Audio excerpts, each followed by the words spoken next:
नमस्कार। बड़ी खबर पर बड़ी और सार्थक बहस के साथ हम लेकर हाजिर है 5 की पंचायत में। हूं आपके साथ रीमा पराशर।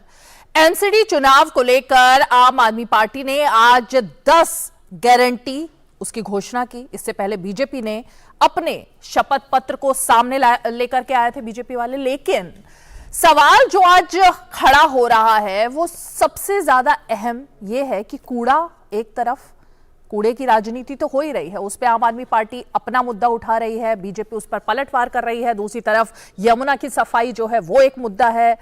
पैसे नहीं दिए गए, ये आरोप लग रहे हैं कि एमसीडी को कैसे चलाया जाता अगर पैसे ही नहीं दिए गए थे राज्य सरकार की तरफ से। अरविंद केजरीवाल कह रहे हैं कि केंद्र ने पैसे नहीं दिए हमारी सरकार को, तो हम आगे क्या करते। ये तमाम आरोप प्रत्यारोप के बीच में आज एक दिलचस्प बयान सामने आया अरविंद केजरीवाल का, जब उन्होंने प्रेस कॉन्फ्रेंस करके अपनी 10 गारंटी की घोषणा की। उन्होंने ये कहा कि भगवान का वरदान, ऊपर से वरदान उन्हीं को ऐसा मिला हुआ है कि दिल्ली को वो ठीक करेंगे, अस्पताल ठीक करेंगे, स्कूल ठीक करेंगे। और 75 साल में कोई भी ऐसा नहीं कर पाया जैसा विकास दिल्ली का अस्पताल से लेकर स्कूल से लेकर तमाम जो वादे हैं वो उन्होंने पूरे करके दिखाए। तो जरा इस पर भी आज बात करने की कोशिश करेंगे कि क्या दिल्ली में इससे पहले कभी कुछ हुआ था, किस तरह से जो वादे किए गए थे, किस किस सरकार ने उनमें कितना दम था। और अब जब अरविंद केजरीवाल ये दावा कर रहे हैं कि 75 सालों में ऐसा कुछ नहीं हुआ जो उन्होंने पिछले 7 साल में करके दिखा दिया, तो उस दावे में कितना दम है। पहले जरा सुन लेते हैं वो तमाम बयान जो एमसीडी चुनाव को लेकर बीजेपी, कांग्रेस और आम आदमी पार्टी के बीच सुर्खियों में रहे।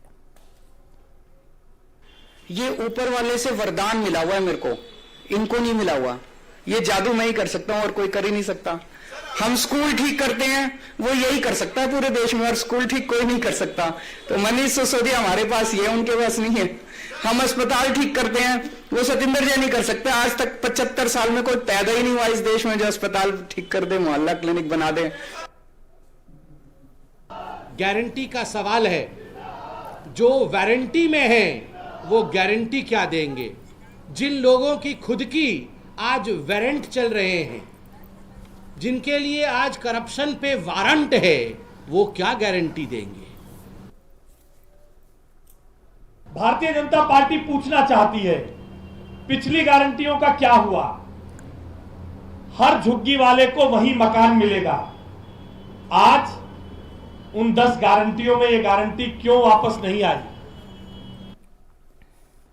चलिए, तो ये वो गारंटी है जिनकी बात बीजेपी कर रही है कि पिछली गारंटियों का क्या हुआ, और ये जो सरकार जिसके खिलाफ में वारंट उसके मंत्रियों पर चल रहे हैं वो आखिर गारंटी की बात क्या करेगी। लेकिन अरविंद केजरीवाल को भी आपने सुना, भगवान के आशीर्वाद की, वरदान की। सिर्फ वो दिल्ली में बात नहीं कर रहे हैं, गुजरात में भी उन्होंने यही बात कही थी कि सीधे भगवान कृष्ण का अवतार और एक तरीके से उनका आशीर्वाद सिर्फ उन्हीं को प्राप्त है। चलिए, बेहद ही खास मेहमानों का पैनल पूरा हमारे साथ इस वक्त जुड़ चुका है। उनका परिचय मैं आपसे करा दूं। हमारे साथ आरपी सिंह जी है, प्रवक्ता है बीजेपी के, हमारे साथ जुड़ चुके हैं। हमारे साथ विकास गोयल जी हैं, आम आदमी पार्टी के प्रवक्ता है। हमारे साथ रितु चौधरी जी हैं, प्रवक्ता है कांग्रेस पार्टी की। और एक और बेहद ही खास मेहमान, वरिष्ठ पत्रकार और राजनीतिक विश्लेषक अवधेश कुमार जी हमारे साथ स्टूडियो में मौजूद है। लेकिन विकास गोयल जी, मैं शुरुआत आप ही से करूंगी।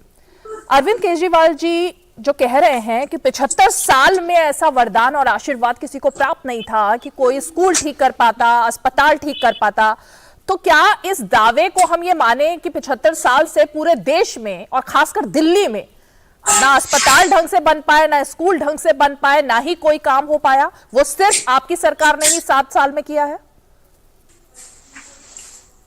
देखिए रीमा जी, कल भारतीय जनता पार्टी ने अपना संकल्प पत्र, अपना मैनिफेस्टो जारी किया। हमें बड़ी उम्मीद थी, बड़ा विश्वास था कि वो बताएंगे कि हमने पिछले 16 साल में क्या किया, क्या नहीं किया। कम से कम एक काम तो गिनाएंगे और आगे बताएंगे रोड मैप की, कैसे कूड़े के पहाड़ खत्म करेंगे, कैसे आगे होगा। लेकिन पूरे उसमें उन्होंने सिर्फ और सिर्फ केजरीवाल जी का गाली देने के अलावा, मोदी जी की तारीफ करने के अलावा कुछ भी नहीं किया। तो ये बीजेपी का हाल है कि 16 साल में वो एक काम नहीं गिना पाए। आज दिल्ली में 7 साल से केजरीवाल जी की सरकार बन रही है। आज भी आप एमसीडी के स्कूल में जाकर देख सकते हैं रीमा जी कि वहां पर क्या हालत है स्कूलों की। बच्चे आज जमीन पर बैठने को मजबूर है। उनको मिड डे मील के नाम पर क्या खाना दिया जा रहा है, क्या वहाँ टीचर्स के एक क्लास में 80-80 बच्चे 2-2 क्लास इकट्ठी करके वहां पर बिठाया जा रहा है। आप अस्पताल की हालत देख लो, आप देखते होंगे कभी इनकी छत गिर जाती है, अस्पताल की गाड़ियां दब जाती है, कभी कुछ हो जाता है। तो ये एमसीडी के स्कूल की और अस्पतालों की हालत है। दूसरी तरफ आप दिल्ली सरकार के स्कूल और दिल्ली सरकार के अस्पताल देखो। आज केजरीवाल जी ने आम आदमी पार्टी का मैनिफेस्टो लॉन्च किया, 10 गारंटी दी, जो कि बड़ा पॉजिटिव उन्होंने किया। उन्होंने कहा देखिए दिल्ली में विकास जी, अरविंद केजरीवाल जी की प्रेस कॉन्फ्रेंस हम सभी ने लाइव देखी थी और सभी ने उसको देखा था, उन्होंने क्या क्या बात बोली उस पर तो हम दिखा ही रहे हैं, लेकिन मैं जो जानना चाहती थी, पहले आप उसका जवाब दे दीजिए। क्या दिल्ली में 75 साल में ना अस्पताल ठीक से बन पाए, ना स्कूल बन पाए, कोई काम नहीं हो पाया था क्या 75 साल में, जो आम आदमी पार्टी ने करके दिखाया है, जो वरदान उनको प्राप्त है? रीमा जी, आप एक काम कीजिए, आप खुद ग्राउंड पे आइए और रिपोर्टिंग कीजिए कि 7 साल पहले दिल्ली के स्कूलों का क्या हाल था, जनता आपको बता देगी। और 7 साल के बाद आज दिल्ली के स्कूल कहां पर है। जिन स्कूलों को टेंट वाला स्कूल कहा जाता था, जिन स्कूलों को टैलेंट वाला। विकास जी, मैं 7 साल की बात नहीं कर रही, मैं 75 साल की बात कर रही हूँ। क्या 75 साल में दिल्ली में कुछ काम नहीं हुआ था? मैं ये जानना चाह रही हूँ विकास जी। और रिपोर्टिंग आप मुझे मत बताइए ना, 25 साल से रिपोर्टिंग कर करके फील्ड से ही यहाँ तक पहुंचे हैं, तो फील्ड में देख करके ही यहाँ पहुंचे। और दिल्ली में ही मैं पैदा हुई हूँ, तो मुझे दिल्ली के बारे में पता है, दिल्ली के स्कूल में ही मैं पढ़ी हूँ, इसलिए दिल्ली के बारे में मुझे पता है। प्लीज जरा बताइए। रीमा जी, मैं आपको वही कह रहा हूँ कि मैं स्कूल अस्पताल की बात कर रहा हूँ। आज से 7 साल पहले का मतलब पिछले 68 साल की बात कर रहा हूँ ना। जो चीजें अगर 7 साल पहले उनकी हालत ये थी स्कूलों की, उन अस्पतालों की, और 7 साल में ठीक हुए, तो पिछले 68 साल में क्यों ठीक नहीं हो पाए वो? आज जब दिल्ली की शिक्षा क्रांति की बात सिर्फ देश में नहीं विदेश में होती है, आज खुद जब मोदी जी की नीति आयोग सर्वे कराता है, 10 में से 5 स्कूल दिल्ली सरकार के टॉप 10 में आते हैं, तो क्यों 7 साल पहले नहीं था? आप बताइए ना, पूछिए बीजेपी से क्या किया इन्होंने, आप पूछिए कांग्रेस के प्रवक्ताओं से क्या किया इन्होंने। 16 साल में एक काम गिना दिया एमसीडी में, अगर इन्होंने कोई किया है तो मुझे एक काम बना दे, भ्रष्टाचार की इन्होंने कुछ किया हो।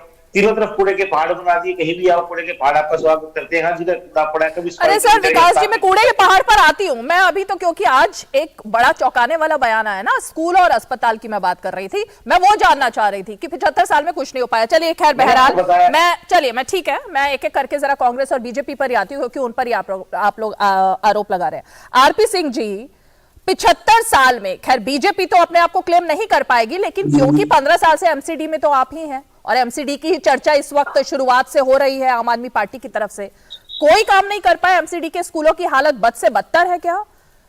क्योंकि वरदान आप लोगों के सिर पे लगता है भगवान का हाथ नहीं है।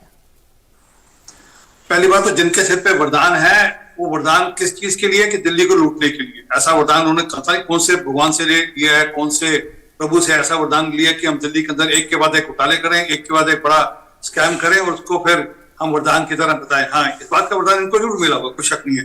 मैं आपको गूगल मार्कर एक भेज रहा हूँ। दिल्ली में लाजनगर 3 में एक स्कूल है, जरा कृपा करके चेक कर लीजिए।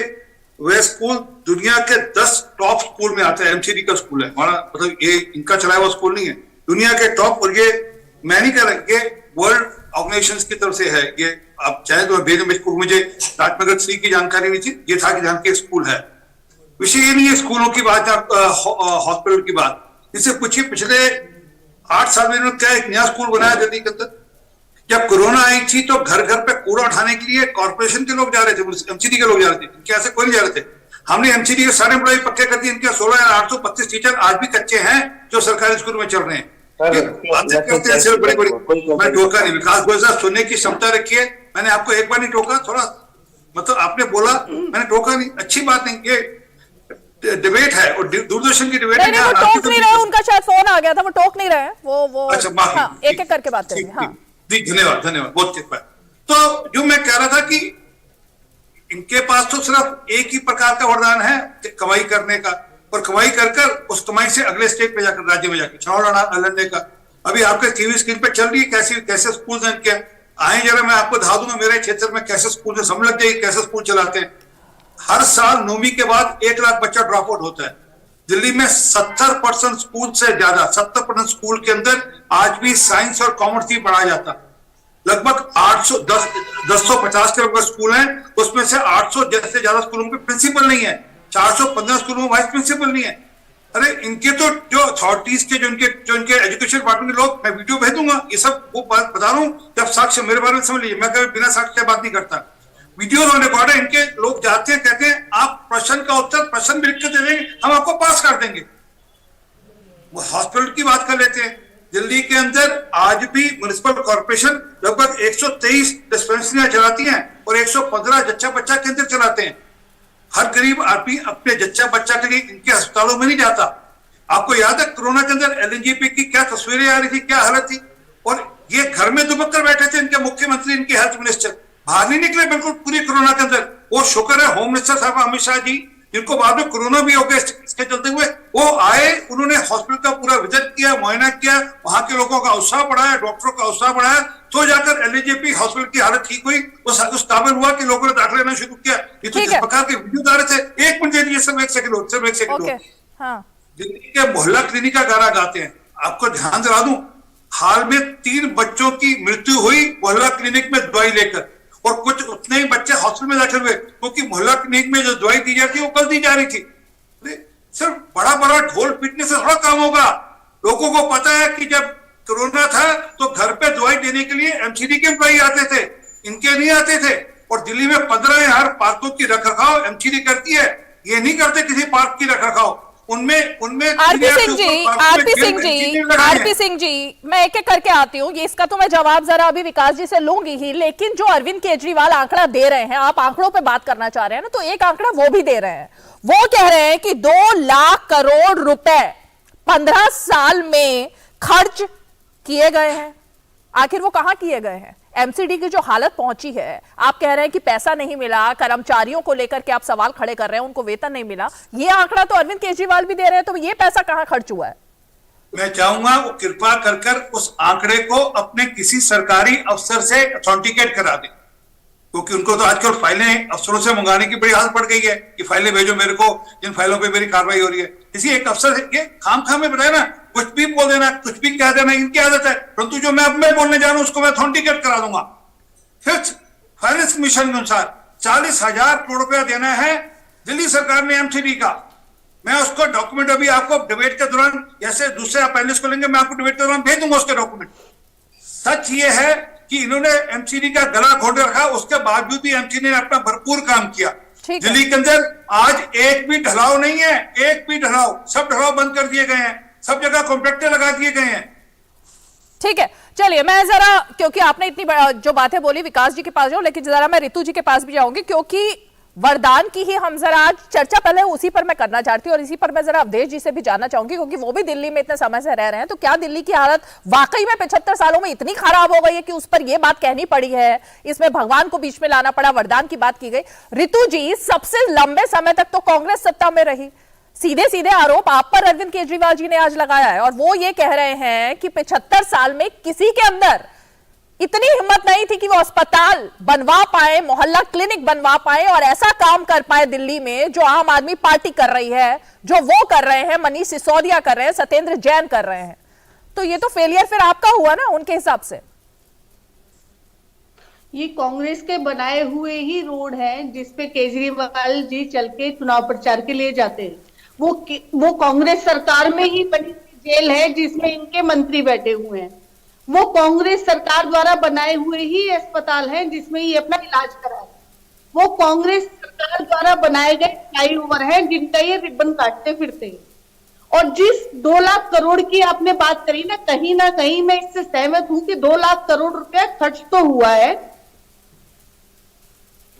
2 लाख रुपया खर्च तो हुआ है, लेकिन वो दिल्ली पर खर्च नहीं हुआ, वो विज्ञापनों पे खर्च हुआ है, वो केजरीवाल जी का चेहरा चमकाने पे खर्च हुआ है।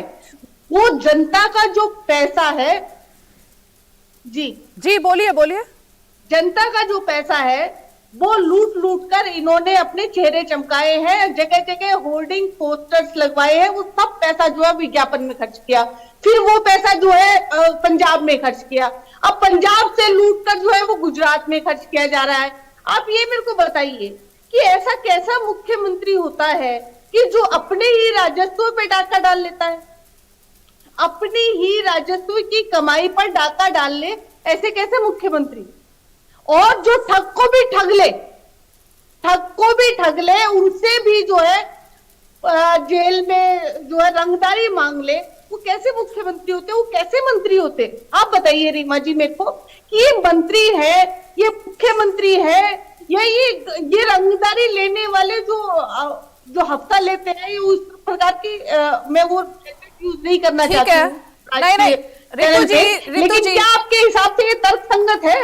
नहीं, ठीक है, आपको इसका तो लगता है जवाब कि विकास जी सरकारी आदमी देंगे। इसका जिसको जवाब मैं जैसे विकास जी से इसका जवाब लेती हूँ। लेकिन रितु जी, 75 साल का लेखा जोखा जो उन्होंने आपसे मांगा, क्या 75 साल में आप कुछ नहीं कर पाए दिल्ली में? क्योंकि मैंने आपको बताया ना, शीला दीक्षित ये के 75 कार्यकाल साल को का लेकर ही के तो सब बात करते हैं कि उन्होंने विकास काफी है, काम किया। जिस पर बैठकर वो राजनीति कर रहे हैं।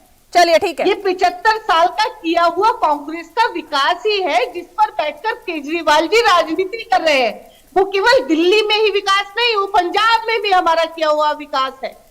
ओके, ये केवल यहाँ के नहीं, पूरे देश में जो है जितने भी कॉलेजेस है, यूनिवर्सिटीज है, हॉस्पिटल्स है, आईआईटी है, आईआईएम है, किस चीज का नाम गिनाऊं? आप ये बताइए, केजरीवाल जी ने एक स्कूल का नाम मुझे बता दें कि एक स्कूल उन्होंने बनाया, एक हॉस्पिटल का नाम मुझे बता दें कि मोहल्ला एक हॉस्पिटल उन्होंने मोहल्ला बनाया। क्लिनिक बनवाया उन्होंने, वो कह रहे हैं मोहल्ला क्लिनिक आप कोई नहीं बनवा जाइए। पाया। रीमा जी, आप मोहल्ला क्लिनिक जाइए, मैं कह रही हूँ आप 7 बजे के बाद मोहल्ला क्लिनिक जाइए और वहां का माहौल देखिए। आप मोहल्ला क्लिनिक के सामने से भी निकलना पसंद नहीं करेंगे। चलिए, ठीक है, दारू के अड्डे बने हुए हैं। समझ गए। मेरे ख्याल से विकास जी, आपने सबकी दलील यहाँ सुन ली होगी ना, आरपी सिंह जी की भी और रितु जी की भी। मैं अवधेश जी के पास एनालिसिस के लिए आऊं, लेकिन जल्दी से आप पहले रिप्लाई दीजिए। 75 साल में जो कांग्रेस ने काम किया, वो सड़कें, वो फ्लाईओवर, तमाम चीजें, और जो बीजेपी ने काम किया, आप उसी की खा रहे हैं क्या? इस तरह से चल रहा है उसी सत्ता की लड़ाई में? हाँ, रीमा जी, आपने भी सुना होगा, देश की जनता आपका चैनल देखती है, उन्होंने भी सुना होगा, आरपी सिंह जी एक काम नहीं गिना पाए, ना कांग्रेस की प्रवक्ता गिना पाई, सिर्फ और सिर्फ केजरीवाल। आपने सुना नहीं? मैंने गिनाया नहीं क्या काम? आपने सुना नहीं क्या? फ्लाईओवर किसके बनाए हुए हैं? विकास जी काम ही तो गिरा रहे हैं, वो काम की लिस्ट ही तो उन्होंने बताई है। विकास जी काम की लिस्ट ही बता रहे थे वो। नहीं, आपने क्या वो किया? गिना रहे हो? वो केजरीवाल जी को ठग कह रहे हैं। केजरीवाल जी को गाली देने से अगर आपकी पार्टी का मैंने तो आपको स्कूल हमने बनाए, गाली दी नहीं, पार्क बनाए, जनता गाली दे रही है उनको। राहुल गांधी गाली नहीं दे रहे, जनता गाली दे रही है। जनता बोल रही है आपकी बारी आके दिखाए, वोट मांग कर दिखाए, हम बताएंगे इन्हें। ये सफाई कर्मचारियों ने काम किया, आपकी क्या हालत कर अरे सब मेरी बात सुनिए, आप दिल्ली को लूट कर खा गए और पूरे के कर्मचारी अभी तक पक्का नहीं हुआ। 2000 के बाद एक भी कर्मचारी की भर्ती नहीं है। एक एक करके बात कीजिए प्लीज। एक एक करके। रितु जी एक मिनट, रितु जी एक मिनट, विकास जी एक मिनट, विकास जी और रितु जी एक सेकेंड। इस तरह से डिबेट नहीं होगी, इस तरह से डिबेट नहीं होगी। एक एक करके बात करेंगे, एक एक करके बात करेंगे। इस तरह से दर्शकों को कुछ समझ नहीं आएगा। अपनी अपनी बारी में बोलिए विकास जी, अपनी अपनी बारी में। विकास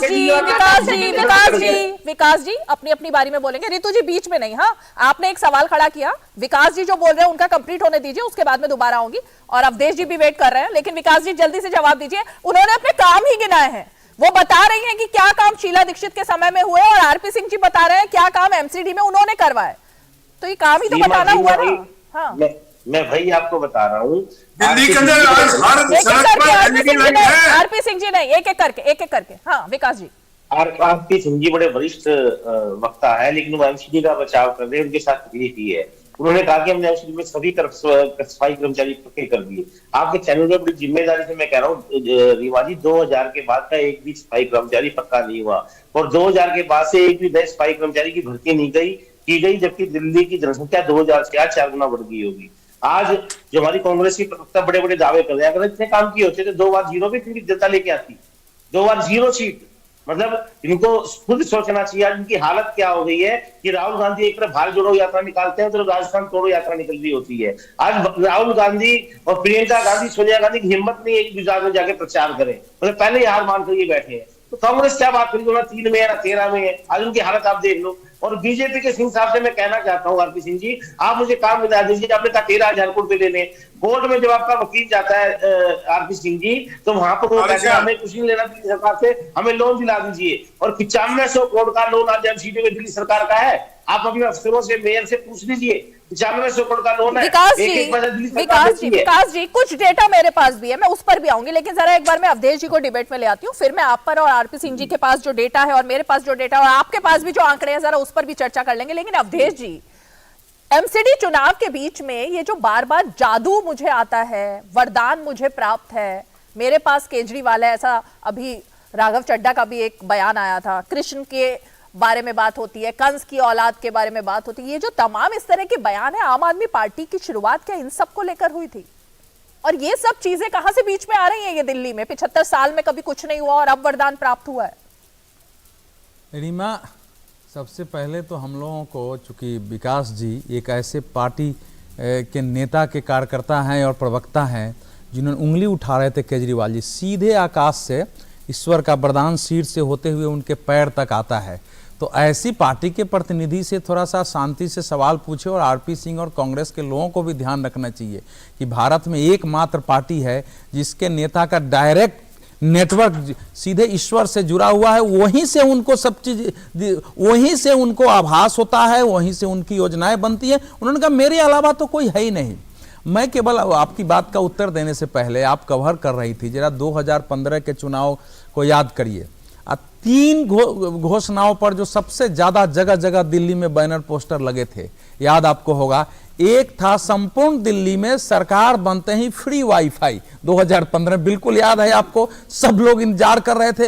अब वो हट गया, वो तो कहीं होर्डिंग भी नहीं है। उसके बाद जो दूसरा था कि हम 20 डिग्री कॉलेज बनाएंगे अगले 5 सालों में।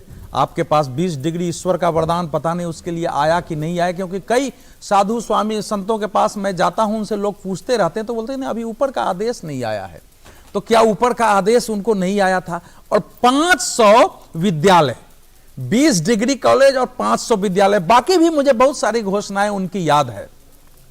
लेकिन मेरे सामने जो सवाल यह है कि एक नेता, एक मुख्यमंत्री जिनका डायरेक्ट नेटवर्क भगवान से, हम लोग तो मंदिर में जाते हैं नहीं मिल पाता है, उन्हीं के पार्टी का, वो लक्ष्मी गणेश की तस्वीर लगाने के लिए नोट पर भी करते हैं, गणेश जी की पूजा दीपावली को करवाते हैं आयोजन करके, उन्हीं के पार्टी के एक नेता बाजाबता खड़े होकर दिल्ली में घोषणा करवा रहे थे। देखिए छोटे मोटे बाकी काम की बात मैं करूंगा, लेकिन जो आइडियोलॉजिकल सवाल आपने पूछा है कि एक पार्टी जो आई थी, वो इंडिया अगेंस्ट करप्शन नाम से वो सामने आई थी, जो पहले सूचना के अधिकार के लिए लड़ रही थी, जो जन लोकपाल लागू करने आई थी, जो अंधविश्वास के खिलाफ बात करती कि बहुत सारी चीजें हमारे यहां अंधविश्वास है, जो भारत को हम परिवर्तित कर देंगे, उस पार्टी को अब यह कहना पड़ रहा है कि मेरे पर विश्वास करो, क्योंकि भगवान का ईश्वर सीधे मेरे से नेटवर्क है, मेरी ही बात, बस मैं जो कहूंगा वही होगा। हमारे पास तो एक ही आदमी दूसरा चमत्कार करने वाला स्कूल में बगल में बैठा है और एक जेल में पड़ा हुआ है स्वास्थ्य का। तो मेरा अपना नहीं, मेरा कहना यह है कि जब अगर आइडियोलॉजी यही है उनकी, सबसे पहले तो आइडियोलॉजिकल ईमानदारी होनी चाहिए ना। उनके ही एक नेता बाजाबता कई हजार लोगों को खड़ा कराकर नारा लगवा रहे थे कि हम हिंदू फलाने देवी देवताओं को देवी देवता नहीं मानते हैं, हम फलाने देवी देवताओं की पूजा नहीं करते। नहीं, सुनो, उन्होंने इस्तीफा दे दिया। नहीं, इस्तीफा उन्होंने दिया, इस्तीफा दिया, पूरे देश में हंगामा हुआ। उसके बाद उन्होंने अपना इस्तीफा दे दिया। लेकिन इस्तीफा देना ही है क्या पर्याप्त सजा? क्या केजरीवाल जी ने अपना मत इस पर व्यक्त किया था कि जितने लोग उसमें से बौद्ध बने थे, क्या वो गलत आयोजन था? अगर केवल इस्तीफा थोड़े, आपने उतने लोगों को शपथ दिलवाई है, उतने लोगों को बौद्ध बनवाया है। तो इसीलिए जो आइडियोलॉजिकल बात है, केजरीवाल जी एक ऐसे नेता हैं जो, देखो मैंने अपने जीवन में देखा है कि झूठ को इतना शानदार तरीके से सच बना के वो बोलते हैं कि लोगों को महसूस होता है। मैं कह रहा हूं बहुत सारे लोग ऐसा नहीं हो कि कल जल लेकर के उनके पैर पर चढ़ाने चले जाए, ये सीधे भगवान का कनेक्शन है। आम आदमी पार्टी जैसे वो राघव चड्ढा कह रहे थे, लोग मंदिर की परिक्रमा की जगह, कहीं ये नहीं हो कि केजरीवाल जी मिल जाए, उनकी परिक्रमा कर लो, गाड़ी में बैठे हुए, भगवान की पूजा हो जाएगी। ये स्थिति अगर दिल्ली महानगर में पैदा होने वाली है तो भैया ऐसे इस दिल्ली महानगर का तो वाकई भगवान मालिक हो सकता है। बाकी काम पर मैं नहीं जाऊंगा, और भगवान का आशीर्वाद है तो पूरा तो मिनट में खत्म हो जाएगा। ठीक है विकास जी, ये जो जादू, उन्होंने एक वर्ड का इस्तेमाल किया ना, जादू, मुझे आता है, ये जादू वर्ड भी वो लगातार अरविंद जी इस्तेमाल कर रहे हैं। तो ये जो हम तस्वीरें दिखा रहे हैं, यमुना भी तो फिर जादू से साफ हो ही सकती थी, दिल्ली का पोल्यूशन भी जादू से छड़ी घुमाए और फिर साफ हो जाए। फिर क्या दिक्कत है? अगर जादू से ही सब कुछ चल रहा है, जादू से ही अब सरकार चल रही है, जादू का ही वरदान है, तो फिर ये किस तरह के हम दिल्ली को लेकर जा रहे हैं और देश की राजनीति को लेकर जा रहे हैं? इस तरह के शब्दों का इस्तेमाल किस लिए? आंकड़ों पे बात करते हैं। विकास जी जल्दी से। देखिए रीमा जी, आज भी मेरे पत्रकारों ने बहुत से मुद्दे गिनाए। हर मुद्दे पर अलग से एक बहस हो सकती है, इतने वो लंबे लंबे मुद्दे हैं, हर मुद्दे पर अलग से एक बहस हो सकती है। आज आपने मुद्दा रखा है एमसीडी चुनाव का। मैं ये कह रहा हूँ कि हर जितने हमारे कंग्रेसर एमसीडी चुनाव पर बात करें, एमसीडी चुनाव की बात नहीं, करें, उसमें अपने काम केजरीवाल जी के वरदान पर भी है कि एमसीडी के लिए स्पेशल वरदान है केजरीवाल जी वरदान का। और जादू भी तो है। जादू भी रीमा ने अपने देखिए, आज जब ये प्रेस कॉन्फ्रेंस चल रही थी, सब लोग जो घरों में बैठकर देख रहे थे, आपने भी देखा होगा, तो ये मुद्दा तो सबने देखा ना, और यही वायरल हो रहा है आज कि ये जादू और वरदान, ये जादू और वरदान किस लिए बोला जा रहा है, ये बताया जाए। गारंटी अगर दी जा रही है तो गारंटी पे बात करते हैं, उसमें वरदान और जादू क्यों आ जाता है फिर? मैं बता रहा हूँ नजीमा जी, 7 साल में दिल्ली के स्कूल अच्छे करना, 7 साल में दिल्ली के अस्पताल अच्छे करना, बिजली फ्री करना, पानी फ्री करना, महिलाओं के लिए बस की यात्रा फ्री करना, बुजुर्गों को तीर्थ यात्रा कराना, मोहल्ला क्लिनिक खोलना, उसके बावजूद भी दिल्ली का बजट सरप्लस है, 1 रुपया भी माइनस में नहीं है। तो जादू नहीं तो क्या है? बाकी पूरे देश अस्पतालों की हालत देख लो, वहां की हालत देख लो, 2 लाख करोड़ रुपए। ठीक है, तो फिर आंकड़ों पे बात करते हैं। ठीक है विकास जी, ओके, ठीक है, मैं जवाब ले लेती हूँ। आरपी सिंह जी, उन्होंने ये बात भी कही, जो गारंटी, जो अरविंद केजरीवाल ने आज गारंटी दी, आरपी सिंह जी, उन्होंने कहा कि कूड़े का जो ढेर है, इसके लिए हम लंदन में जाकर बात करेंगे, वहां से एक्सपर्ट्स आएंगे। ये सब काम आप क्यों नहीं कर पाए? देखिए, कूड़े का ढेर कोई अभी से नहीं और हर शहर में होता है। लंदन में भी कूड़े का ढेर है, वेस्ट का ढेर, और पंजाब में अभी बड़े दोस्त गए थे, वहां से ये कूड़े का ढेर वो का क्या, मैंने आपको अच्छी बात नहीं, लुधियाना में जाकर कूड़े का ढेर दिखाया कि कितने कूड़े के ढेर लुधियाना में, जलंधर में, पंजाब में कैसे कैसे कूड़े के ढेर हैं। मैं आपको वीडियोस भेजूंगा, देख लीजिएगा यहाँ से। परंतु जो मूल जो बात मैं पूछ रहा था, इन्होंने अभी कहा पानी फ्री कर दिया, मेरा चैलेंज स्वीकार करें, और मैं चाहूंगा विकास जी कृपा करके मेरा चैलेंज केजरीवाल साहब तक पहुंचा दिए। चाणक्यपुरी की जो झुग्गियां हैं, वहां जो पानी आता है, 1 हफ्ता केजरीवाल साहब वो पानी पी लें, और उसके बाद इलाज सरकारी एलएनजेपी हॉस्पिटल में कराएं, मैक्स में या फोर्टिस में या किसी और प्राइवेट अस्पताल में मत जाए। नहीं पी सकते, ये सिर्फ ढकोसला है। इनके घर पे आरो लगा, गरीब आदमी 25 रुपए की बोतल रोज लेकर पीता है मजबूरी में, महीने का 1000-1200 रुपए बोतल पानी का देता है, वो कहां से पानी फ्री है यार? ढकोसला, सिर्फ एक डमरू बजाना फ्री, जबकि ईश्वर का वरदान है सर, उस पानी को छूते ही गंगाजल हो जाता है, शुद्ध गंगाजल। हाँ, और मैं बताता हूँ, 5 साल पहले दिल्ली को 11,000 बसें यही थी, आज कुल मिलाकर 3712 बसें हैं, कुल मिलाकर दिल्ली में 11,000 बसें 5 साल पहले की थी। ये जो दिल्ली में आज सांस घुटता है, गर्भवती माताएं दिल्ली छोड़ बाहर जा रही है, कि हमारे बच्चों पर असर पड़ेगा। वो इसलिए क्योंकि इन्होंने दिल्ली की जो चिंता करनी चाहिए थी पुरुषों को लेकर, वो इन्होंने कभी करी नहीं ना सोची। दिल्ली के अंदर इन्होंने कहा था हम मैकेनिकल स्वीपर लगाएंगे, एक मैकेनिकल स्वीपर नहीं दिल्ली में बता दीजिए इनको, इन्होंने लगाया हो। इन्होंने कहा था हम स्मोक टावर लगाएंगे, बता दीजिए दिल्ली में कौन सा स्मोक टावर चलता है, बता दीजिए। दिल्ली की जनता सिर्फ एक इशू पे हम कहेंगे बहस कर ले केजरीवाल साहब, और एक इशू पे दिल्ली की जनता वोट दे दे, वो है पोल्यूशन। क्या हम अपने बच्चों को कैंसर वाले बच्चे बनाएंगे? क्या हमारी आने वाली जो पीढ़ी है वो कैंसर युक्त होगी? दिल्ली की जनता इस पे तय कर ले। ये इलेक्शन इस बात का होगा कि हमारे बच्चों की चिंता कौन करेगा। क्या केजरीवाल दिल्ली से पोल्यूशन हटाने में कामयाब हुए या विफल हुए? ठीक है, चलिए विकास जी, रितु जी आप कुछ कहना चाह रही है, मैं आ रही हूँ आपके पास, लेकिन विकास जी, क्योंकि देखिए आंकड़ों पे बात हो रही है ना, इसको डिबेट को इस तरह रखें कि हम कम से कम आंकड़ों पे बात करें। आंकड़े दिए हैं आरपी सिंह जी ने, थोड़े से आंकड़े मेरे पास भी हैं, क्योंकि एमसीडी की आप बात कर रहे हैं, आप कह रहे हैं एमसीडी पर ही चर्चा हो, तो वो भी एमसीडी पर ही है। 40,000 करोड़ अगर रिकमेंडेशंस थी, रिकमेंड हुए थे, उसमें से ये आरोप है कि 22,000 करोड़ ही दिए गए एमसीडी को, 18,000 करोड़ रुपए का बकाया है, 18,000 करोड़ रुपए नहीं दिए गए। इतना बड़ा एक गैप है, और इसी को लेकर बीजेपी मुद्दा बना रही है, विपक्ष मुद्दा बना रही है। ये आरोप कभी शीला दीक्षित जब सरकार में थी, जब वो मुख्यमंत्री थी, उनके ऊपर कभी बीजेपी ने नहीं लगाए थे। तो आम आदमी पार्टी पर ही क्यों ये आरोप लग रहे हैं, अरविंद केजरीवाल पर ही क्यों लग रहे हैं? क्यों ये तनातनी जो है एमसीडी के साथ, वो आप ही लोगों की बनी रही? नीमा जी देखिए, 2 चीजें हैं। पहले तो इनको खुद नहीं पता इनको क्या बयान देना है। इनका कोई नेता के कहता 13,000 करोड़ के लेने, कोई कहता 40,000 करोड़ के लेने, कोई कहता 17,000। नीमा जी का बयान है, नीमा जी के पास डेटा है सरकार का। हाँ, बोल रहा हूँ ना मैं। अभी आपको ध्यान होगा भी 1.5-2 महीना पहले एसडी साहब ने अरविंद केजरीवाल जी को पत्र लिखा था कि आपकी तरफ एमसीडी के 386 करोड़ रुपए बकाया है, वो जल्दी दे दें। मतलब एलजी साहब के हिसाब से 386 करोड़ रुपए बकाया है। और जब ये हैरानी की बात है, जब ये कोर्ट में जाते हैं तो कोर्ट में इनका वकील कहता है 1 भी रुपया बकाया नहीं है, हमें लोन दे दीजिए। देखिए रीमा जी, बातों को समझना पड़ेगा। देश संविधान से चलता है, किसी की दादागिरी से नहीं चलता कि आपने 40,000 करोड़ अपनी तरफ से कह दिया।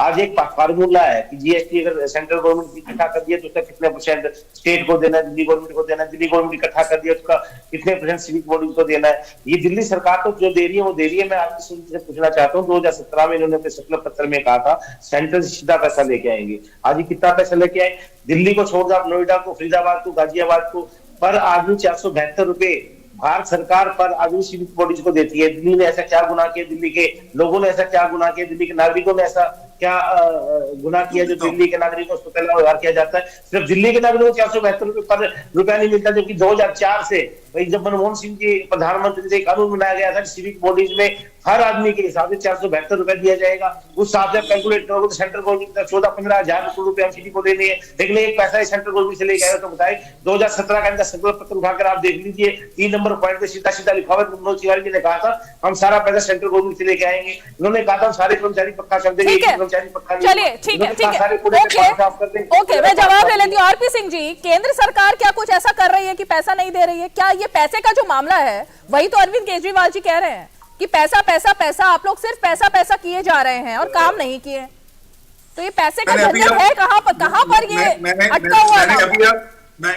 मैं जो काम करना उसमें एक काम और जोड़ देता हूँ। दिल्ली के अंदर आज आप जाते हैं, हर सड़क पे एलईडी लाइट लगी है, हर सड़क पे। वो 5,82,000 एलईडी लाइट एमसीडी ने लगाई है, इन्होंने लगाई, और उसको मैनेज और मेंटेन एमसीडी करती है, कोई और नहीं करता। दिल्ली के अंदर लगभग 2339 टिप्पर चलते हैं कूड़ा इकट्ठा करने के लिए, ये इन्होंने नहीं किए, वो एमसीडी करती है। आज दिल्ली के अंदर हर मोहल्ले के अंदर से ढलाव बंद कर दिए कि वहां पर उनकी जगह कॉन्ट्रैक्टर लगा दी गई, ये नहीं करते। दिल्ली के अंदर लगभग 8 लाख से ज्यादा बच्चों को पढ़ाई लिखाई की चिंता हम करते हैं। मैंने अभी बताया लाजपत स्कूल दुनिया के 10वें नंबर के स्कूल पे है, जो बेस्ट स्कूल माने जाते हैं दिल्ली का, दुनिया के अंदर प्राइमरी एजुकेशन के अंदर। परंतु जो मूल बात है उस पर यह बात नहीं करेंगे। मूल बात है कि क्या दिल्ली वापस से पोल्यूशन वाली सरकार लाएगी? क्या दिल्ली इनसे पोल्यूशन पे प्रश्न नहीं पूछेगी? क्या दिल्ली इनसे ये नहीं पूछेगी कि आप हमारे हर घर के बाहर दारू के ठेके खोलने चले थे? ये तो शुक्र हो चीफ सेक्रेटरी साहब का दिल्ली के, जिन्होंने आपको चोरी करते पकड़ लिया। नहीं तो आप तो हमारे हर घर के बाहर हर मोहल्ला क्लिनिक की जगह आप मोहल्ला दारू का ठेका खोल रहे थे, हर मोहल्ले में दारू का ठेका खोल रहे थे।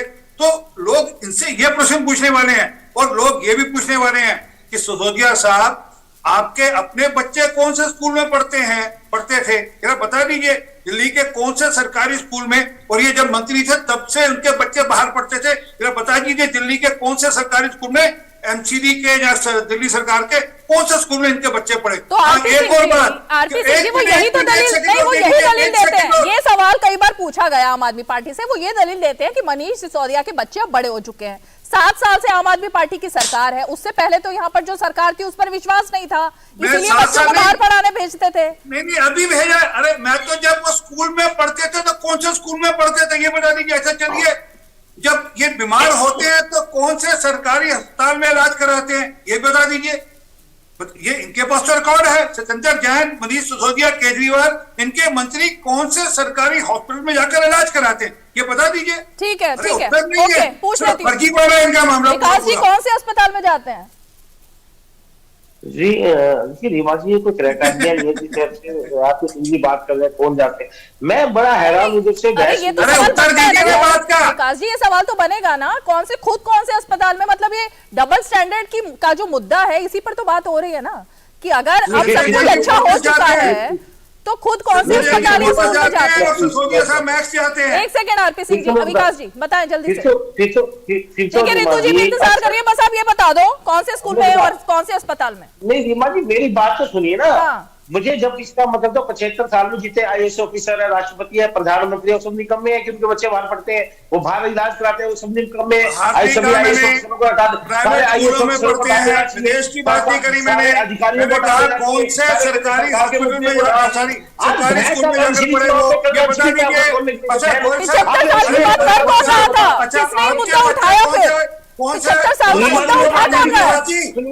आपके बच्चे कौन से स्कूल में पढ़े हैं? सरकारी स्कूल में सीएसआर फंड से लगाई है। आपके बच्चे कौन से सरकारी स्कूल में पढ़े ये बता दीजिए।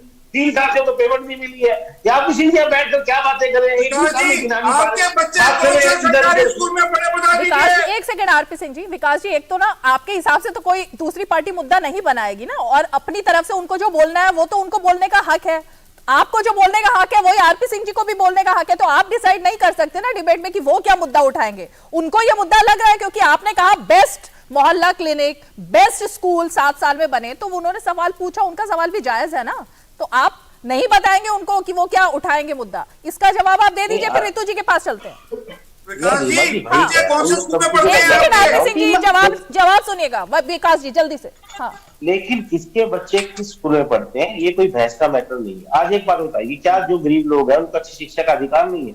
आज मैं अफोर्ड कर सकता हूँ तो मैं महंगे स्कूल में पढ़ा रहा हूँ, ठीक है। आरपी सिंह जी अफोर्ड कर सकते हैं तो महंगे स्कूल में पढ़ा रहे हैं। नहीं, ये मुद्दा कैसे नहीं है? अरे जब आप बता रहे हैं कि देश का सबसे श्रेष्ठ शिक्षा का, सुनिए विकास जी, जब आपकी पार्टी दावा कर रही है कि देश का श्रेष्ठ शिक्षा मॉडल हमने बना दिया है, सबसे बढ़िया रिजल्ट हमारा है, बच्चों के स्वास्थ्य की व्यवस्था है, तो ये तो उठेगा ना कि भाई मंत्रियों के और उनके बच्चे कहाँ पढ़ रहे हैं? मोहल्ला क्लिनिक का अधिकार है या नहीं है?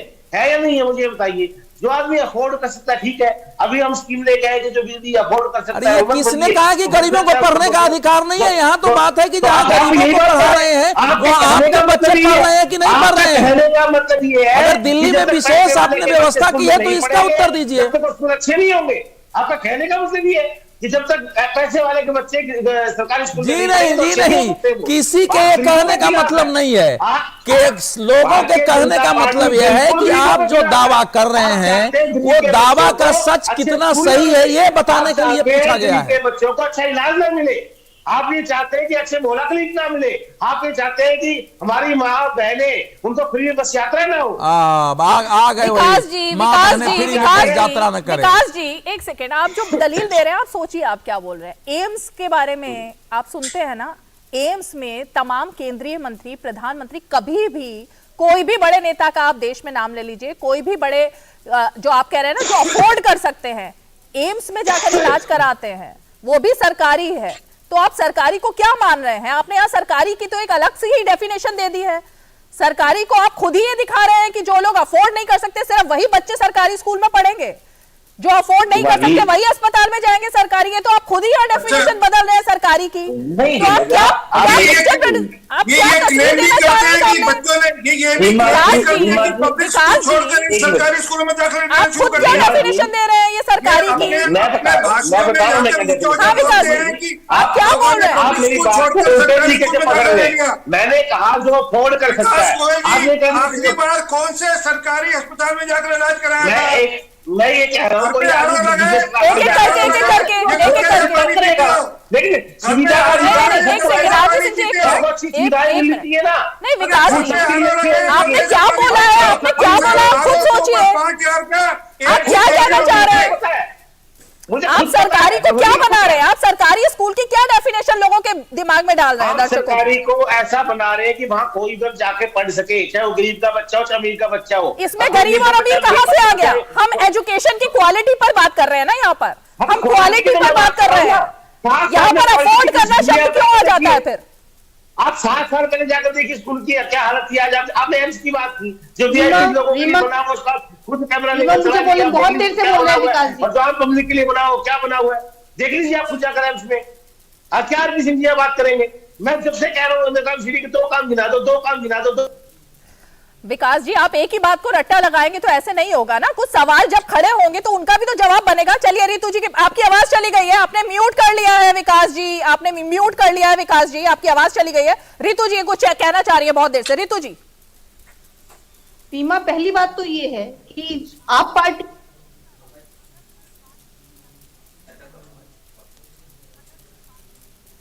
तो कोई मतलब नहीं है, ऐसे ही बात कर रहे हैं जैसे आज केजरीवाल जी ने बयान दिया है। वो बयान से ऐसा प्रदर्शित हो रहा है जैसे कोई मानसिक दिवालिया जो है, इस दिवालियापन जो होता है उस प्रकार का जो है बयान दिया गया। जिम्मेवार आदमी का बयान नहीं लगता है। और इतने ही एक एक करके बात करेंगे, एक एक करके। विकास जी आप अपनी बारी में बोलना। आपको मेरी बात बुरी लग रही है तो जाइए कोर्ट पे, जाइए करिए मेरे खिलाफ। क्या सब करिए, आराम मेरे से पीछे मत भाषण बोलिएगा। रखें कीजिए। मेरे मैं तो पीछे राहुल गांधी को बोलिएगा। पप्पू कहूंगा, ये मेरा राहुल गांधी को क्या- पप्पू कहूंगा, आपको बुरा लगेगा, पप्पू कहूंगा तो बुरा लगेगा आपको, समझ गए? मैं राहुल गांधी को पप्पू कहूंगा, फिर मत बोलिएगा। अरविंद केजरीवाल जी ने क्या बोल दिया उन्होंने, ऐसा क्या बोल दिया? मैं भी सुन रही हूँ डिबेट। विकास जी, विकास जी इतना उत्तेजित क्यों हो रहे हैं आप? विकास जी इतना उत्तेजित किस लिए हो रहे हैं? झूठी इतना गुस्सा किस लिए विकास जी? ये वो बयान है जो उन्होंने दिया है। नहीं विकास जी, इतना उत्तेजित होने का कोई बयान नहीं दिया उन्होंने, उनको बोलने तो दीजिए ना, फिर आप अपनी बारी में बोलिएगा। नहीं, आप एंकर है रीमा जी, आपके हिसाब से मानसिक तिवारी अच्छा शब्द है ये? उन्होंने क्या गाली दी आपको बताइए? ऊपर से जो है संदेश आ रहा है, तो क्या है ये? शब्दों का क्या एक चीफ मिनिस्टर का बयान नहीं है ये? मुद्दे पर आइए विकास जी और रितु जी, मुद्दे पर आइए प्लीज। अगर इतना ही ज्ञान डाइवर्ट दिया मत है, कीजिए ऊपर मुद्दे से को। इतने ही संदेश आ रहे हैं, डाइवर्ट मत कीजिए तो मुद्दे को। कहते हैं, रितु जी हिमालय में जल्दी। कमंडल लेके बैठिए और विश्व शांति के लिए पूजा करिए। रितु जी शब्दों का ख्याल जाइए। रखिए और बोलिए अब। रितु जी मोदी जी इस तरह के दिवालियेपन वाले बयान मत दीजिए यहाँ पर। चलिए रितु जी आपसे बोलिए। प्रश्न पूछा गया कौन से सरकारी अस्पताल में इलाज करवाया, आपके पास जवाब नहीं है उस बात का। और कई सरकारी स्कूलों की बात कर रहे हो, मैं बताती हूँ रीमा जी आपको आंकड़े। 18 लाख बच्चे थे, इनके आने के बाद 2 लाख बच्चे कम हो गए स्कूलों में।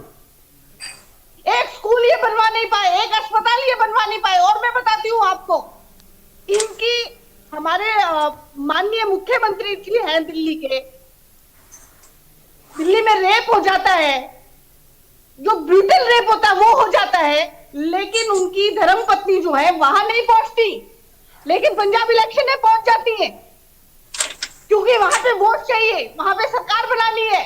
लड़कियां मर रही हैं, उनके लिए कोई दर्द नहीं है। रेप हो रहा है, उनके लिए कोई दर्द नहीं है। दिल्ली जो है दंगों में जलती रही और ये अपने कमरे में बंद रहे। इन्होंने जहमत नहीं उठाई कि ये जाकर लोगों से उनका हाल पूछ ले। कोरोना में लोग मर रहे थे, ऑक्सीजन की जरूरत थी, और ये क्या कर रहे थे? ये घर घर शराब पहुंचा रहे थे। जब हर आदमी, यहाँ तक कि अब पॉलिटिकल, केवल पॉलिटिकल आदमी नहीं, आम आदमी भी जो है एक दूसरे की मदद करने के लिए तत्पर था, उस समय दिल्ली के मुख्यमंत्री घर घर पे शराब बेच रहे थे। और सुनिए, रितु जी ठीक है, ये तो आप आम आदमी पार्टी पर आरोप लगा रहे, कांग्रेस पर भी आरोपों की लंबी एक फेहरिस्त है ना। कांग्रेस पार्टी तो अब ये कहां पर खड़ी है, जब सबके शपथ पत्र आ चुके हैं, गारंटी आ चुकी है, तो कांग्रेस पार्टी तो बहुत पीछे चल रही है। और इसीलिए विकास जी ने अगर ये बात बोली कि कांग्रेस तो किस मुंह से बोलेगी, क्योंकि उसके नेता तो आपस में ही तनातनी में उलझे हुए हैं, कहीं पर कांग्रेस का तो कोई रोल एमसीडी में दिखाई नहीं दे रहा, तो फाइट तो बीजेपी और आपके बीच ही है ना। रीमा, इसमें कोई दो राय नहीं है, या मैं कोई अपनी तरफ से बना के नहीं बोल रही हूँ। ये बात में आप भी सहमत होंगे, आरपी सिंह जी भी सहमत होंगे, और तमाम मेरे जो साथी हैं मौजूद वो भी सहमत होंगे कि दिल्ली का जो सबसे ज्यादा विकास हुआ है वो कांग्रेस के शासनकाल में ही हुआ है। इसमें कोई दो राय नहीं है। और जो अंदर की राजनीति की बात कर रही जा रही है कि हमारे अंदर में कुछ, अरे बोलने तो दीजिए, आपके पीछे बोली के मैं चुपचाप बैठी रही। ठीक है, चलिए चलिए, टाइम कम है, आप जल्दी जल्दी जल्दी। हाँ रीमा जी, जल्दी से। अंदर की राजनीति हर पार्टी के अंदर चलती है, ऐसा नहीं है कि भाजपा में नहीं है। अब भाजपा में 40 जो है विधायकों की टिकट काट दी गई, वो क्या अंदर की राजनीति नहीं है? मंत्रियों की टिकट काट दी गई, वो क्या राजनीति नहीं है? इन्होंने अपने मंत्रियों को बर्खास्त कर दिया आप पार्टी ने, क्या वो अंदर की राजनीति नहीं है? और इनके जो इनकी है, इनके खुद के जो है मंत्री और इनके जो विधायक है वो इनको छोड़ के जा रहे हैं, उनके बारे में क्या बयानबाजी कर रहे हैं, वो भी तो अंदर की राजनीति है। रीमा, ठीक है, चलिए। इस अंदर की राजनीति हर पार्टी में चल रही है, इसका राजनीति से या एमसीडी इलेक्शन से कोई सरोकार नहीं है। चलिए ठीक है, अवधेश जी, ये जो तिलिस्म है 15 साल, और बीजेपी तब तक जीत के आई है जब शीला दीक्षित जी खुद मुख्यमंत्री थी। कहा जाता था दिल्ली में जैसा विकास उन्होंने किया है बहुत समय बाद वैसा विकास हुआ है, उसके बावजूद भी एमसीडी का जो किला है वो बीजेपी ने ही लगातार फतेह किया। इस बार आम आदमी पार्टी जो टक्कर दे रही है उसे आप किस तरह देख रहे हैं, क्योंकि इस बार कौन से ऐसे काम है जिसकी वजह से अब आम आदमी पार्टी सीधे फ्रंट फुट पर आ गई है बीजेपी के खिलाफ? नहीं, पिछली बार का भी चुनाव देखेंगे तो आम आदमी पार्टी ने बहुत अच्छी टक्कर दी थी। भारतीय जनता पार्टी राजनीतिक रूप से दिल्ली में आम आदमी पार्टी और अरविंद केजरीवाल का राजनीतिक रूप से अभी तक मुकाबला करने में सफल नहीं हो पा रही है। इसका कारण यह नहीं है कि केजरीवाल ने दिल्ली में एकदम से क्रांति कर दी है, क्योंकि दिल्ली का फैक्ट जो कहता है और दिल्ली की राजनीति जो है, दोनों में जमीन आसमान का अंतर है। मैं 2-3 छोटे उदाहरणों के साथ आपकी बात पूरी करूंगा। मैं आपसे भी पूछ रहा हूं और सभी लोगों से, आम आदमी पार्टी जब से आई है, जो सड़कें शीला दीक्षित के काल में बनी थी, आप मुझे ये बताइए कि उसके बीच के जितने डिवाइडर है पूरी दिल्ली में, कहीं आपको 8 सालों में एक पेंट करता हुआ दिख गया हो तो मुझे बता दीजिए। वो डिवाइडर्स जहां टूटे हुए हैं उन पर घास जम रहे हैं। पूरी दिल्ली की हालत यह है। दूसरी बात मैं बता रहा हूं कि दिल्ली आने वाले समय में दिल्ली कोलैप्स कर रही है। पता नहीं बीजेपी क्या करे। कोलैप्स इस मायने में कर रही है कि जितने फुट ओवर ब्रिज हैं दिल्ली के, किसी में 8 वर्षों में एक पेंटिंग कहीं हुई हो तो दिखा दे। मैंने बाजाबता घूम कर इसको देखने की कोशिश की है। जितने फुट ओवर ब्रिज लोहे के हैं वो घिस रहे हैं, उनमें छेद हो गए हैं, जंग लग गए हैं, कभी भी दुर्घटना हो सकती है। तीसरा, ये कह रहे हैं कूड़े का पहाड़। आप किसी मेट्रो पर खड़े होकर जरा नीचे की ओर नजर डाल दीजिए, आपको गंदी गाड़ियां, गंदी चीजें और वहां की गंदगी आपको दिखाई दे जाएगी। चौथी, नया भवन बनाना छोड़िए, केजरीवाल जी के शासन में दिल्ली के किस सरकारी भवन में पेंटिंग और रंग रोगन हुई है? क्या विधानसभा भवन में हुआ है? ये जाके देख लीजिए। एक बात और महत्वपूर्ण है, महत्वपूर्ण यह है कि उस समय जो एसी बसें आई थी दिल्ली में, जरा सड़कों पर देखिए, जगह जगह खराब हुई बसें आपको मिलेंगी, रुकी हुई। दिल्ली के डीटीसी का पूरा कल्चर नष्ट हो चुका है दिल्ली में। तो जो भी सरकार आगे आएगी उसके लिए कितनी कठिनाई और चुनौती है। ईश्वर का वरदान, मैं तो कह रहा हूं भगवान ईश्वर का वरदान दे केजरीवाल जी को, हमारे मुख्यमंत्री हैं, सभी नेताओं को दे, लेकिन मुझे तो वरदान की जगह प्रकोप दिख रहा है इस समय दिल्ली में। चलिए ठीक है, आरपी सिंह जी, 20 सीटें आएंगी बीजेपी की, ये दावा और ये प्रेडिक्शन आजकल अरविंद केजरीवाल जी गुजरात में भी प्रेडिक्शन देकर आए थे कि 5 सीटें कांग्रेस पार्टी इससे अंदर ही अंदर सिमट जाएगी। दिल्ली में उन्होंने कर दिया है ये ऐलान कि 20 सीटों से ज्यादा बीजेपी की नहीं आएंगी। तो आपका दावा क्या है? देखिए रीमा जी, आपकी जानकारी में मैं उत्तराखंड का चुनाव का काम देख रहा हूं। वहां पर केजरीवाल साहब ने ऐसी दावे किए थे, सरकार बन रही है हमारी। हुआ क्या? इमानतें जब्त हो गई। क्या हुआ तो ऐसे दावे किए थे। सर, उत्तराखंड दिल्ली नहीं है सर। मैं उत्तर दे दूं, एक मिनट उत्तर दे दूं। जल्दी, समय की कमी है। मैं दिल्ली को उत्तर देता हूं। ठीक है, जल्दी। मेरी बात सुनिए। आपको क्या लगता है कि दिल्ली की जनता जो दिल्ली का सांस घोटा जा रहा है, इसके चलते केजरीवाल साहब को वोट देगी? जरा दिल्ली के, मेरे परिवार में ऐसे बच्चे हैं, बेटियां हैं जो दिल्ली छोड़कर देहरादून चले गई और बाकी प्रदेशों में चले गई। हम बच्चे यहाँ नहीं रह सकते, डरे हुए लोग। आप मतलब स्कूल बंद है, स्कूल बंद कर दिए जाते हैं दिल्ली के अंदर। आप स्थिति समझ रहे कितनी भयावह है। आरपी सिंह जी, दूसरी बात आरपी सिंह जी, दूसरी बात, एक और इल्जाम उन्होंने लगाया कि आपने हमेशा काम हो रहे थे दिल्ली में जब, तो बीजेपी ने उसको सिर्फ रोकने का काम किया है। योगा की क्लासेस बंद करवा दी, फंड को लेकर के इस तरह से बातें हुई, लगातार अड़ंगा डालते रहे आप लोग। तो ये काम हुआ है क्या? और भुगत तो दिल्ली वाले रहे हैं इसके, आप और बीजेपी की तनातनी के बीच में। दिल्ली की जो मेट्रो की जो चौथा फेज था, उसको किसने बंद कराया दिल्ली के अंदर? जिसके चलते हुए दिल्ली के अंदर सुविधा हो सकती, सारी दिल्ली के अंदर सुविधा हो सकती थी। इन्होंने चौथा फेज मेट्रो का नहीं होने दिया। ये तो शुक्र है हरदीप पुरी जी का, जिनके चलते हुए सब मामला हो पा रहा है। ये तो ये होने नहीं देते दिल्ली के अंदर मेट्रो का मामला। अरे दिल्ली को तो इन्होंने रोक रखा है, पूरी दिल्ली को। ये पैसा सिर्फ विज्ञापन में, दारू के ठेके खोलकर उसमें रिश्वत लेने में, उसमें स्कैम करने में, ताकि 2 से 12% के अंदर वीडियोस ऑन रिकॉर्ड है, और वो जाकर पंजाब में या गुजरात में चुनाव में पैसा खर्चने में लगाते हैं। ठीक है विकास जी, मैं अंत करूंगी कूड़े से, क्योंकि कूड़ा आपके लिए सबसे अहम मुद्दा है और कूड़े को लेकर के ही अरविंद केजरीवाल, मनीष सिसोदिया दोनों लोग जाकर के देख करके आए हैं। पंजाब में बीजेपी ने जो वीडियो रिलीज किए हैं, पंजाब में जा जाके, चाहे वो जालंधर हो, मोहाली हो, तमाम वहां पर जाकर के उन्होंने दिखाया कि कितने बड़े बड़े कूड़े के 4 पहाड़ पंजाब में हैं। तो ये जो बात की गई है आज आपके दावों में कि इंग्लैंड से हम मंगवाएंगे, यूके से साइंटिस्ट को और विशेषज्ञों को, तो ये सब पंजाब में नहीं लाएंगे क्या? ये दिल्ली के लिए सिर्फ पंजाब में ऐसे ही चलेगा कूड़े का पहाड़? सीमा जी, पंजाब या दिल्ली, हमारा मकसद दोनों जगह को साफ सुथरा रखना, और यहाँ की जो भी हमारे पंजाब के निवासियों, देश के निवासियों, दिल्ली के निवासियों को एक बेहतर जीवन देना, ये हमारी बिल्कुल प्राथमिकता है। और आपने पंजाब की तुलना दिल्ली से की, मैं कह रहा हूँ बीजेपी को 16 साल हो गए पंजाब में 6 महीने हुए, अभी सरकार बनी है, हम काम कर रहे हैं। आप हमारा अपना रिपोर्ट, जब हम चुनाव में जाएंगे अपना रिपोर्ट कार्ड लेकर जाएंगे। मैं काम बताता हूँ, मेरे से रीमा जवाब ले रहे हैं क्या काम का। जब से मैं चैनल में बैठा हूँ, कुछ है ही नहीं। घंटे से मैं इनसे वही रिपोर्ट कार्ड मांग रहा हूँ, बीजेपी से अपना सर, पूरा का निस्तारण तो एक ही आदमी जगमोहन ने किया और हम लोग प्रियदर्शनी पार्क देख रहे हैं। रीमा वो पूरे पर ही है, पूरा प्रियदर्शनी पार्क। एक और डेडलाइन, एक और डेडलाइन। बोलबाला वापस हो गया।